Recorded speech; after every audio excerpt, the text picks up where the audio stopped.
After working with creatives for the last 11 years, I've heard one statement more than any other. I hate marketing. I get it. It can be painful trying to figure out how to market your book or movie or comic. When I started podcasting, I had no clue how to do any of it. I was afraid of doing it wrong, looking like an idiot or making a marketing mistake that I could not recover from. It can be paralyzing. Sound familiar? If it does, let me see if I can help you. I got my MBA in marketing, so you don't have to. Sign up for a free session today to talk about your marketing goals and to see if we're a good fit. If nothing else, you'll get some insights that might ease your mind. Go to southgatesmallbusiness.com and sign up for a free session today.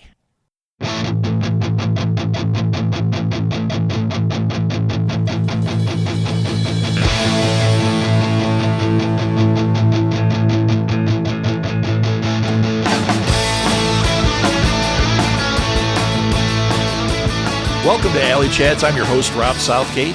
Alley Chats is a virtual artist alley featuring interviews with artists, filmmakers, podcasters, writers, really any creative person you might find at a pop culture convention. My goal is to help draw attention to cool people and to hopefully help them get some new fans. I want this podcast to raise up these amazing people and to inspire you, the listener, to chase your dreams as well. You can follow Alley Chats on Facebook and join the conversation. I'll add more social media in the future, but for now, that's the best place to interact with me. You can also email me directly if you would like to be a guest or have a guest suggestion. My email is rob@smgpods.com. Today's guest is Andrew Najberg. He's a horror author, a poet, a teacher, and the senior editor of Symposium magazine.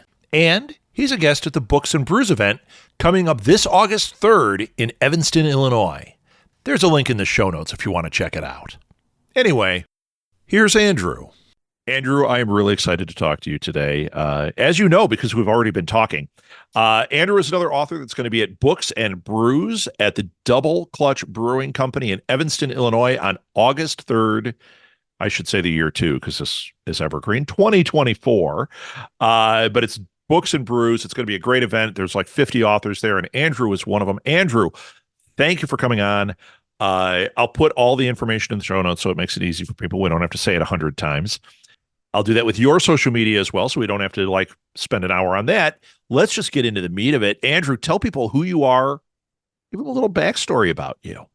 All right. Well, first off, thanks so much for having me. My name is Andrew Najberg, and I'm an author and a teacher, and I teach for the University of Tennessee, Chattanooga, mostly at this point, creative writing, Japanese literature. I've been working to be an author for, since I was a kid. I actually started writing short fiction and screenplays and things like that when I was about third grade. And, really, it's just something I'd always wanted to do. During college, I finally managed to convince myself that I could actually do it for a living. And so I switched over to a creative writing major from computer science. And this point, I've got two masters in creative writing. One's an MA in English, and then the other's an MFA, actually in poetry, of all things. Cool. I actually spent from about 2002 to about 2018 almost exclusively publishing poetry. I had about 80 magazine publications at that point, and then finally a poetry collection that came out in 2021. But I never really found a readership in poetry, and I'd been sort of secretly writing novels and pretty much just shelving them in my closets. I actually had just a row of manuscripts back there, a couple of which are still back there and will never emerge. I just very abruptly started having quite a bit of success landing manuscripts. And my first novel, The Mobius Store, came out in April 23. And since then, I've had two more novels come out. Got a collection of short stories due out in November. And then I got one more novel already written and signed and ready for editing. And then I've got contracts signed on two more novels forthcoming. That is absolutely awesome news. You mentioned Mobius Store. So when I was looking you up and I was looking at your books, my brain exploded because that concept is one that I absolutely love. In fact, I met an author from a TTRPG. She writes for TTRPGs. That we just started talking about paranormal stuff and like Mhm. horror stuff. She loves horror, and she says, "You know about the doors in the woods?" And I was like, "Yeah, I've heard about this thing." Oh yeah, I saw one when I was a kid. Like Ah, I know she had this whole crazy story. It involved other people. It wasn't just her. And she was like, "This is one of the reasons I went into what I went into." And then I saw your book, and I'm like, "Oh yeah, I think I need to read it, and I need to send her a link because she needs to read this because how cool it just kind of ignites the imagination, which is something I love. Um, is horror, I mean, you were doing poetry and poetry can be in whatever genre. Is like horror novels, is that really where you want to stay? Or are you like, no, I write everything? Or is it like so horror is kind of the thing? I would definitely say that I have a lot of themes in common across my work, but so far my novels I think have been pretty different. They all deal with themes like interdimensionality, about identity, about human nature, and things like that. But the Mobius story I'd probably describe as traditional small town New England horror with a bit of a parallel universe, multi-dimensional bend to it. So there's a science fiction touch to an otherwise traditional horror story. Galatok is bleak post-apocalyptic island horror. It's set about 40 years after a nuclear exchange in Europe and the United States, and it's well after society has reconstructed. So it's a lot more dystopian, and it's got this sort of what I like to call sort of an old Soviet bloc feel. Yeah. It was largely inspired by my Croatian heritage and my experiences traveling there, like hearing about local history, learning about my family history as well. Then Neverborn Thief, which came out in March, is a dark portal fantasy story that was inspired by things like Coraline by Neil Gaiman, the Graveyard Book. Thief of Always was a really big influence on it by Clive Barker. Of course, C.S. Lewis, Chronicles of Narnia, things like that as well. That idea of a kid stepping into an alternate world. My collection of short stories is a pretty wide mix of science fiction, horror, and magical realism. Then I have a science fiction novel coming out in May next year. It's set in orbit primarily in an eco dystopian future. And then I am actually returning to post-apocalyptic here pretty soon with the book I have currently underway. But overall, though, what I really do is I'm a huge reader in the sciences and in things like paranormal fables, mythologies, and things like that. And so, what I'm really doing here is, I'll read papers on science. So I'll be reading things about how we build a space station in zero G with simulated gravity, or I'll be reading about some sort of theory about holes in quantum foam that would allow us to send information from one dimension to another. Or I'll be doing some research into, kind of forgotten folk myths of Eastern Europe. And once I settle on a topic I'm really interested in from these more sort of, real world researches, I then Right. start to construct a story around them. I think I would probably attribute a lot of this approach to growing up reading things like, especially Michael Crichton.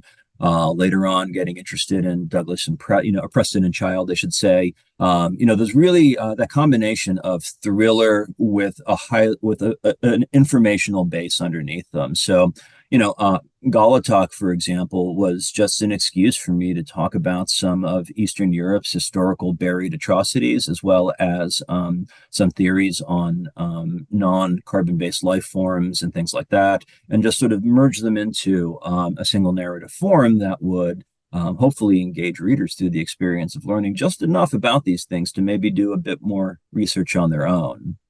It's funny because I usually shoot from the hip on these things. But I have a bunch of questions that I kind of prepared. I figured, hey, I want to be prepared once in a while. It's been 11 years of podcasting. You think I'd pick up on this? You blew it. Half my questions you just answered in that little thing. So I'm going to ask you a couple of questions that are based on some of the things that I wrote down for myself, and because what you were saying uh, makes me want to go in a different direction here. All right. So first of all. Uh, let's take the label off. I'm going to say horror, but let's take the label off because I think that the labels trip us up a little bit. You're talking about, you know, post-apocalyptic. There's terror out of space. There's all these different. If we just throw a big horror or genre umbrella over it, I think we're going to be better off here. Mhm. So, what has writing genre taught you about your world? Can you, or about yourself? Can you find something in there? Well, yeah, absolutely. So there's a few different things that I can kind of branch off with that. I think the biggest though would be, I have discovered a couple of things about myself through writing this. One is that, and this is actually kind of comes as well from just family conversations and stuff like that. But there are a few things that I fear more than things like Alzheimer's and dementia, and losing oneself and losing one's ability to differentiate reality from illusion fantasy. Um, all of my work definitely plays with that line between sort of self and external world. And so, in Mobius Store, there's a lot of corruptions of the world. And at the same time, though, and that book's been long enough out that I'm not worried about spoilers. But one thing that all of the deaths in that story has in common is that the characters are always undone by their best intentions. Mhm. Very few characters are sort of overtly killed by this sort of malevolent force that's entering into their world. Instead, they put themselves into the path of death by making poor choices that look like the right choices at the time. The example I like to use is one of my favorite sequences is about midway through the book. The narrative has been tracking this police officer character for a considerable length, and his uh, his girlfriend gets stranded in this cloud of darkness that's been spreading across the town. She's in her vehicle, so she's ostensibly somewhat protected from immediate contact with it. And he manages to establish contact with her through an emergency CB radio he'd insisted she keep in her trunk. And when she finally gets it, he manages to connect with her. And he knows that her situation is growing increasingly dire inside the vehicle. And he ends up making what is essentially a nearly blind charge into this completely black, opaque Ooh, cloud in order to attempt to rescue her. And that alone is it's scary. Like just hearing that, I'm getting like, oh boy, okay, very uncomfortable. and Oh yeah, and that's part of it too is stripping people away of the things that bring us security and comfort, visibility, the ability to see, all that kind of stuff. And but yeah, I mean, basically it's a doomed mission. I mean, he's literally running into blackness with Right. only a vague sense of direction about where to go. He doesn't know her exact location, so he has no way of getting to her. But he's just operating purely on hope and good intentions, and obviously that doesn't turn out well for him, and a lot of the deaths turn out that way where the characters find themselves driven into this darkness by hoping to save people or hoping to make things better for people or hoping to make themselves better. And So yeah, things like that have been, of course, I like to think I'm a pretty decent person. I know I have a reputation for being, a nice guy on social media and stuff, but I'm always worried about doing the wrong thing for the right reasons. That's, I think I'm helping somebody and I end up stepping forward and just causing one hell of a mess.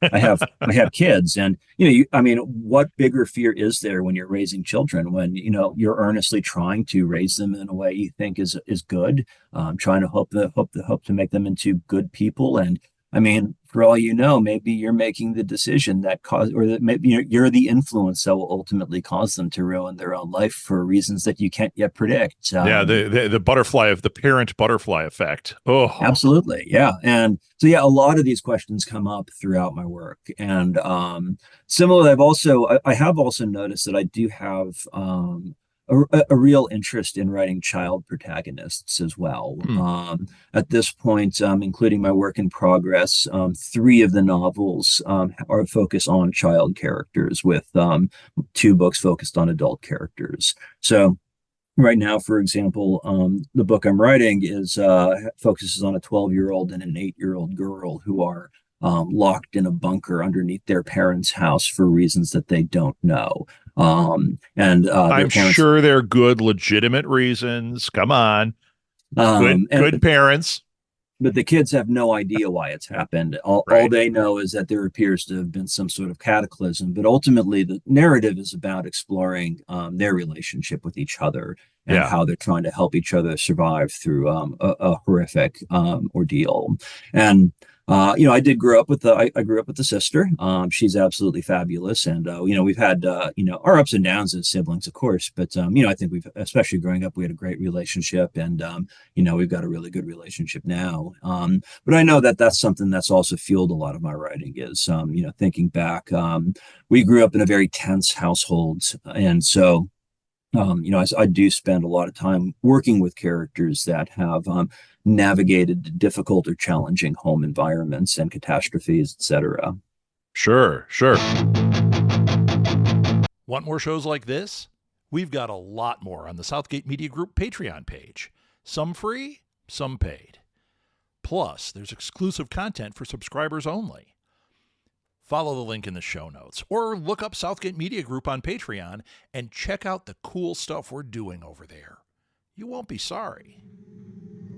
On August 3rd, 2024, Books of Horror is presenting Books and Brews at Double Clutch Brewing Company in Evanston, Illinois. There will be over 40 horror authors for a book signing and meetup from 10 a.m. until 4 p.m. that day. Meet your favorite authors, discover new authors, meet Books of Horror friends in real life, including the author I'm talking with on this podcast. Oh, and I'll be there too. This is an all-ages event. Food, alcohol, and non-alcoholic beverages will be available. No outside food or drinks will be allowed. Search for Books of Horror Presents Books and Brews on Facebook events for more information, or click on the link in the show notes. I hope to see you there. Okay, this is more of a writing question. Mm-hmm. I think this will work. You're a professor.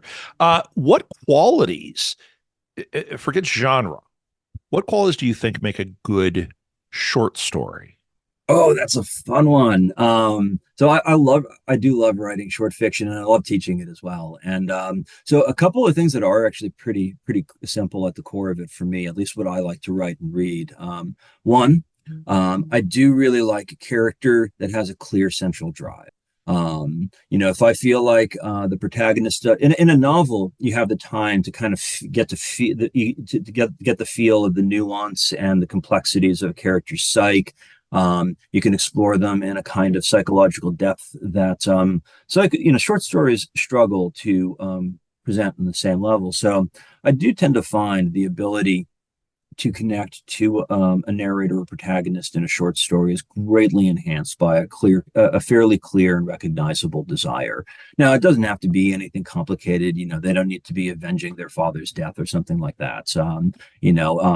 It could just be that, maybe they just want to get a better job. It can be really, really simple. But similarly, though, I do think that short fiction benefits from highly recognizable emotional stakes. If the stakes aren't there, if we don't understand why the emotional consequences of what's happening matter, we're not going to invest in it rapidly enough and sufficiently enough to really care about the story. So, we can have a lot of plot in a short story, but I find that short stories with big plots, with unrecognizable character emotions, tend to flounder. They tend to feel, informational, like you're reading a Wikipedia article of the story instead of actually engaging in a narrative experience. And at the end of the day, that's kind of the core of it to me, is that I think short fiction has this really remarkable ability to bring us in and out of a narrative experience with ease and rapidity, that we read it in one sitting, so we don't have that disruption that comes from closing a novel with a bookmark in it.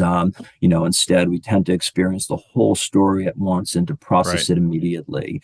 And so, just for example, in the short story collection I've got coming out, I do have a lot of fantastical premises. Like I said, I write science fiction, I write magical realism, and I write horror. So one of my favorite pieces in it, though, is called The Robots Inside Us. And I had this idea that came from a drawing I did a long time ago of this town that has a window that looks into another dimension, and it's kind of just sort of in the middle of their town square. And inside that other dimension, what they see is that it's this big chamber full of machinery.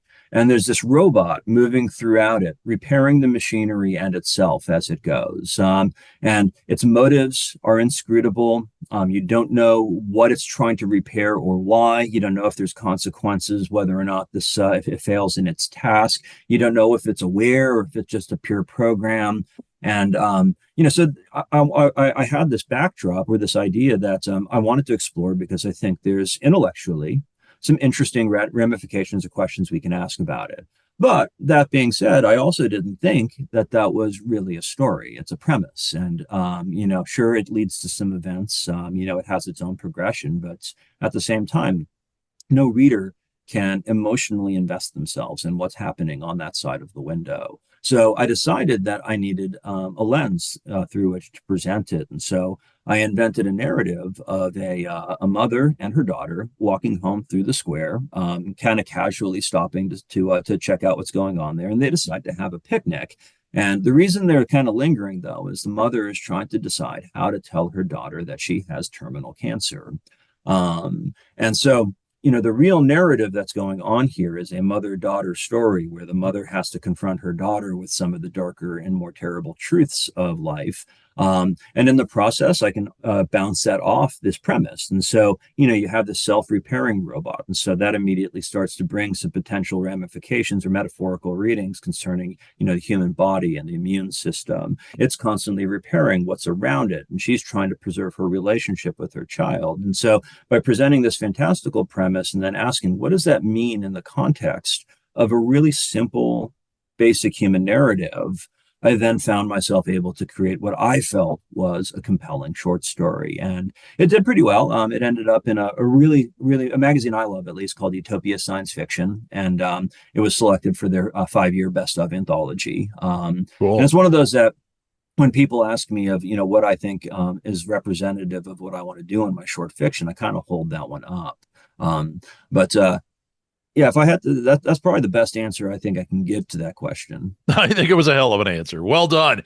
All right. Time is getting short once again. You're going to be at Books and Brews August 3rd, 2024 at Double Clutch Brewing Company in Evanston. Have you been to Chicago before? No. Well, okay, let me qualify that. I drove through there once when I was like 9. Sure. Uh, There's a lot different so- than coming as an adult and like spending a weekend or whatever. exactly. Yeah, Okay. So I then don't. go ahead Oh, because I have a yeah, I legit don't. question for you. Yeah, I don't count it as having been there unless I've stayed the night there intentionally. So that brings me to my question. You're going to be in Chicagoland. What are you most wanting to see or do? So there's 3 things that are priorities aside from Books and Brews, because I'm not going to lie, I'm hugely excited about it. One thing that I'm really looking forward to is Duncan Ralston's going to be there. Um, Another author named John Cohn is going to be there, and together Ralston and Cohn made the Ghostland board game, and they're going to be bringing a Oh, prototype of the Ghostland board game to Books and Brews. And holy shit, I am hoping to play it with the designer and the author. That said, though, no, I really want to have some high quality pizza. I think that goes without saying. Anybody who goes to Chicago without wanting pizza deserves to probably be shot and buried somewhere. well, that might Um, be extreme, but I think if they get the wrong one and like it, then they might deserve that. that's fair. That's 100% fair. But no, I actually, my family's coming with me. And so while they won't be with me at Books and Brews for more than a few minutes, we are taking a couple extra days for travel. And I really want Fun. to see the Museum of Illusions, and Yeah, I yeah, really want yeah. to see the planetarium. Very I'm a cool. huge fan of both of those things. Very cool. How old? You said you have kids? Yeah, my daughter's 11 and my son is 8. Museum of Science and Industry. Trust me. Ooh, okay. Trust me. It's not far from the planetarium. We that is the one that every year when my daughter was little, we did. And the kids are going to love it. You're going to love it. There's so much cool stuff going on there. That is a perfect family experience day with lots of science and fun. So, And our whole family is all about science. Actually, this is really funny. So my daughter, and I probably shouldn't say this, but I think it's hilarious. So she's got a crush on this boy who is in the gifted program with her, and they exchange phone numbers at the end of the year so that they can keep in contact over the sure. summer. And while we were driving back from a reading I did at Louisville, we finished listening to Project Hail Mary by Andy Weir. Yeah. And we were having a conversation about the science of it because they're really interested in science, but of course there's some pretty challenging science for a kid in that book. And so we were talking about things like relativity and quantum physics. And so we get home, and that conversation kind of continues for another day or so. And then just I think it was 2 days ago, my daughter goes up to my wife and says, "Hey, can you call Aaron? I want to tell him about relativity." And so she calls this, she called the boy she has a crush on so she could talk about relativity and quantum physics. And so, yeah, That's that sounds fantastic. absolutely up our family's alley. Oh, awesome. Well, I want to hear a follow-up after you go and you write me, you go, "Oh my God, Rob, you were right. It was awesome. And you were right to tell me to eat at Lou Malnati's Pizza because that's the best pizza in Chicago for my Which money." one's that? Lou Malnati's. I think that may actually be the plan for the Books and Brews pizza party. As it should be. I'll talk to Tiffany and make sure it is. Because that's the place. That's my favorite one. If I stood up, I could show you Body by Lou Malnati's. It's probably at one point I think I was probably 70% Lou's. So okay, wonderful. Well, everybody, I encourage you to go to Books and Brews. I know I'm saying that on each one of these shows, but go and meet Andrew. Go lobby for him to get to play Ghostland, and find out if he went to the museum and if he liked Lou's, or if he's, we ended up at Pizza Hut. We'll have problems. You and I'll have problems if that's the case. Andrew, it was great meeting you. I cannot wait to read these books. Mobius Door is the one I got to start with, though, because you have lit my brain on fire with that. This was really wonderful. And thank you. I will put in the show notes your social media, places people can engage with you. They can buy your books. Everybody, make sure that you subscribe to his newsletter. Make sure that you follow him and that you engage. Share it with your friends. Let people know about his cool books and what he's got going on out there. Let's sell some books. Thanks so much for having me. It's been fabulous. All right. Thanks, Andrew. Have a great day. It would really help me out if you would rate and review this show on whatever platform you use to listen to this podcast. Good reviews help others find the show, which ultimately helps the people I've interviewed get more exposure. You can connect with me on social media or via email. All the links are found in the show notes. If you like this show, you'll like other shows from Southgate Media Group as well, such as Read Between the Lines, a podcast featuring insightful interviews with some of the hottest authors out there, or Go Fund This, a podcast where we interview people about their amazing crowdfunding projects. You can find our shows wherever you listen to podcasts, so give them a try. And if you like what you hear, don't forget to rate and review our shows. It really helps other people find them and keep our team inspired. Alley Chats is a production of Southgate Media Group, hosted, produced, and edited by me, Rob Southgate. Thanks again for listening to Alley Chats.